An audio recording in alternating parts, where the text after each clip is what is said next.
Blue cinemas.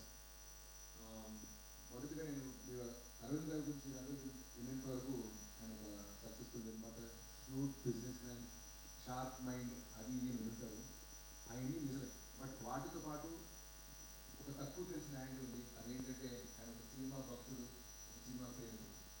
ఒక భక్తుడు తను ఎంతో ప్రేమించే వృత్తి పైన ఒక గురి కడితే ఎలా ఉంటుందో అదే సినిమా అల్లు సినిమా. ఇది మా నాన్నగారు తెలుగులో డ్రీమ్ అండ్ విజన్. అండ్ ఆయన ఈ ప్రాజెక్ట్కి స్టోన్ వేసినప్పుడు ఆయన డ్రీమ్ ఇది కేవలం ఒక థియేటర్ కాకూడదు, ఇది హైదరాబాద్కి మన తెలుగు రాష్ట్రాలకి ఒక కల్చరల్ సెంటర్ అవ్వాలని చెప్పి.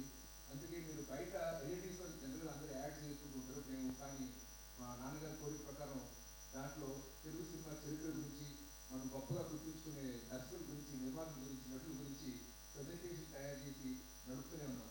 ఆయన కోరిక ఏంటంటే ఇక్కడికి వచ్చి సినిమా చూసే ప్రతి వ్యక్తి ఇంటికి వెళ్ళినప్పుడు తెలుగు సినిమా గొప్పతనం గురించి 4 విషయాలు తెలుసుకుని వెళ్ళాలని చెప్పి. సో అటువంటి ప్రేమతోటి, తెలుగు సినిమా పట్ల ప్రేమతోటి, సినిమా పట్ల ఒక గౌరవంతో కట్టిన కాంప్లెక్స్ సినిమా అదే సినిమా అండి.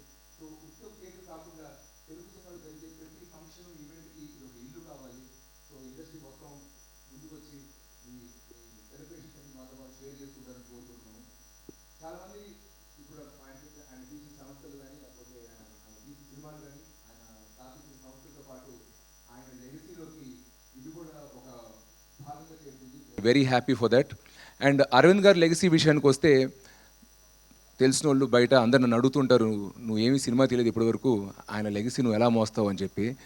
అరవింద్ గారి లెగసీ మా ముగ్గురు కొడుకులు చాలా ఇష్టంగా మోసే బాధ్యత. అది కొంచెం అప్పుడప్పుడు బరువుగా కూడా ఉంటుంది. బట్ మాతో పాటు ఆ బరువు మాకు మోయడానికి దేవుడు మాకు ఒక అక్కనిచ్చాడు, విద్య.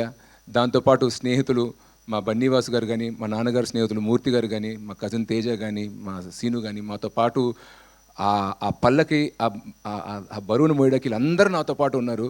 బట్ నాకు తెలిసి వీటన్నిటికీ మించిన ఇంకొక లెగసీ ఉంది మా నాన్నగారిది, అది ఎవరికి తెలీదు. ఆయనకున్న ఎంతోమంది స్నేహితుల్లో